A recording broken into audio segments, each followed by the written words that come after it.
So in the meantime, here in New York, critics calling it soft on crime socialism.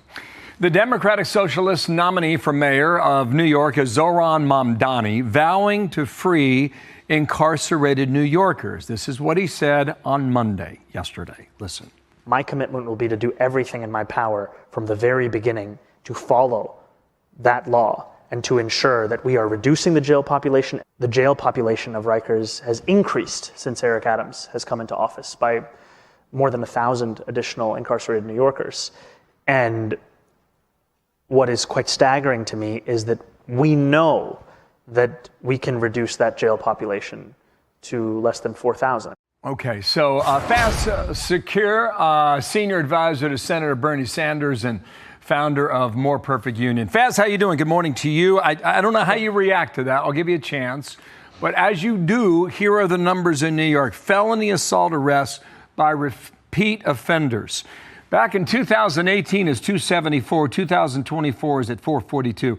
That's an increase of almost 147%. Can you defend what Mamdani was supporting there, Faz? Well, you're defending it right there with the stats. If you're saying that the violent crimes have gone up and yet the population in prisons has also gone up, there's a problem going on that we aren't focused on violent crime as the chief reason why we should be detaining people and empowering the NYPD to focus on them. What's the problem? Well, you're combining low-level drug offenses, homelessness, mental health issues, and you're throwing them all into one population and throwing it on the NYPD and the jails to figure out how to deal with it. And what he's saying is you got to separate these two. You got to deal with, NYPD's got to go after the violent crime, and you got to have a Department of Community Health Services that deals with mental health and homelessness issues. Okay, he wants to close Rikers Island Prison. And to do that, I think you have to open up at least 5 more jails, one per borough in New York. Adams wants to keep it open. Cuomo wants to keep it open. Why do that now? Well, first of all, I think that the priorities of what we are supposed to be focused on, building affordable housing, building free bus fares, as he's talked about, for working class people, they come at cost. And you're saying, okay, well, the public only has so much limited dollars. What are the most important investments? So one is on crime. He's saying focus on putting them in jails in the places where we can best pay for and maintain them in jail. And we have other important issues. You know that the super PACs and housing developers are going after them. Why? Because they don't want to spend public dollars on affordable housing. And I think that's an area where he's saying, hey, something's got to give. You got to have I've seen public housing. This affordable housing argument in New York. You know what they do?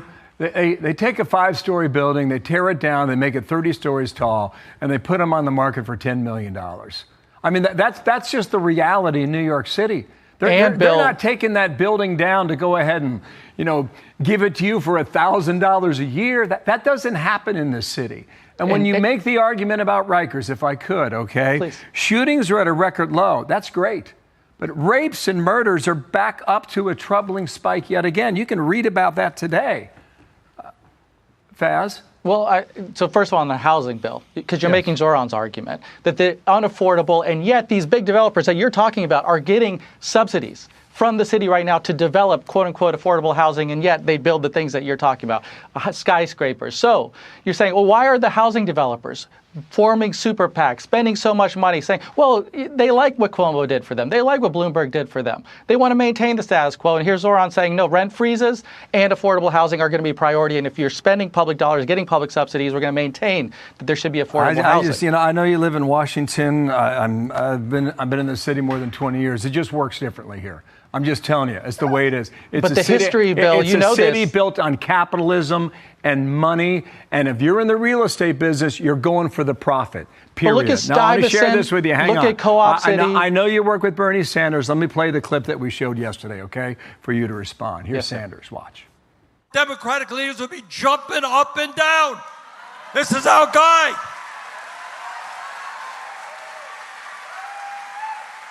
So we got another fight on our hands, and that is the future of the Democratic Party. I'm going to give you a chance to respond to that, but when he said Democratic leaders would be jumping up and down, this is our guy. Yeah. Maybe it's Bernie's guy. When you look at the party, do you believe he's the man or the guy for the Democratic Party? Well, he should be, because he's mobilizing voter turnout and generating grassroots enthusiasm of the kind that Kamala Harris did not have, that many Democratic leaders do not have, Hakeem Jeffries does not have, Chuck Schumer does not have, Kathy Hochul does not have. And yet here's the guy who's doing it, who's inspiring people around an affordability agenda that is getting people out of their seats. And the same people who didn't vote in the 2024 election are doing it in New York City right now for Zohran Mamdani. So you should be taking a lesson from it, is Bernie's point. Okay, Faz, come on back real soon. Okay, there's some polling out there. Four-way, Mamdani, your guy, wins in that poll.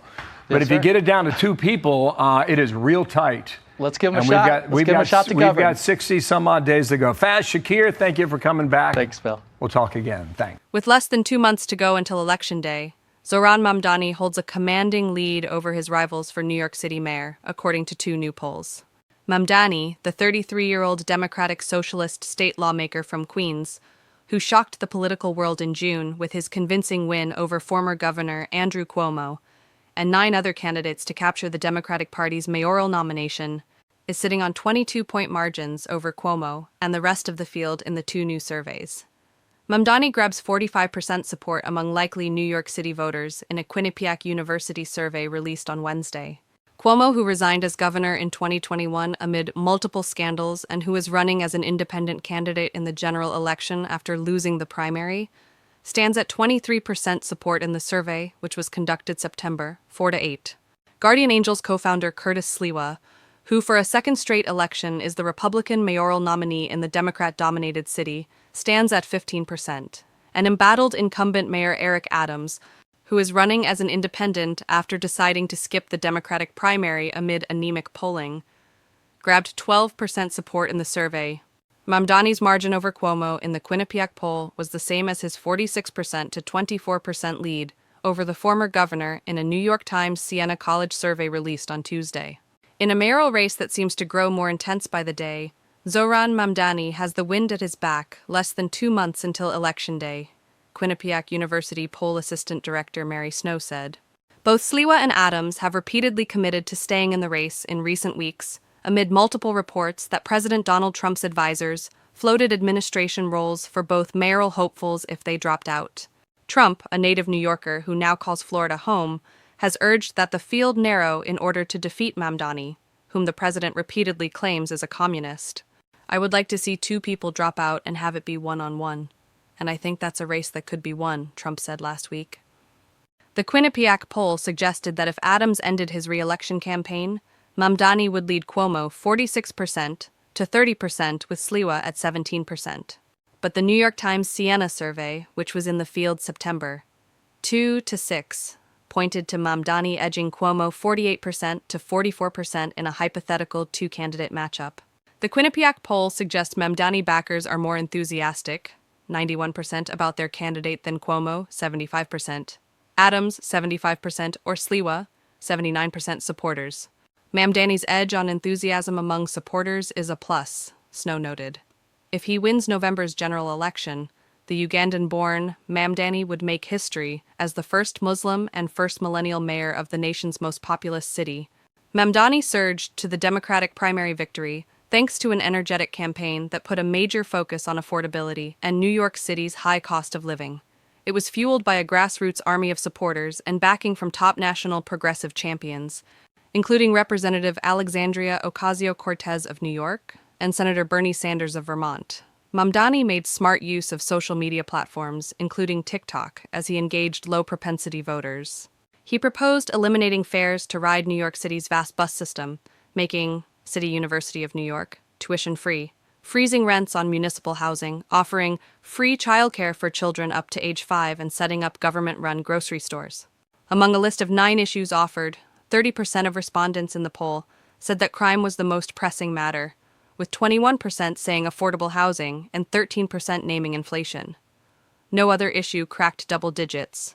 Just over 2/3 of likely voters questioned said they were dissatisfied with the way things are going in New York City, and 2/3 said they disapprove of the way Adams is handling his job as mayor. A majority of those polled said they want the next mayor to stand up to Trump on immigration, 60%, and on crime, 56%, with less than 4 in 10 saying they want the next mayor to do more to work with the president on both issues.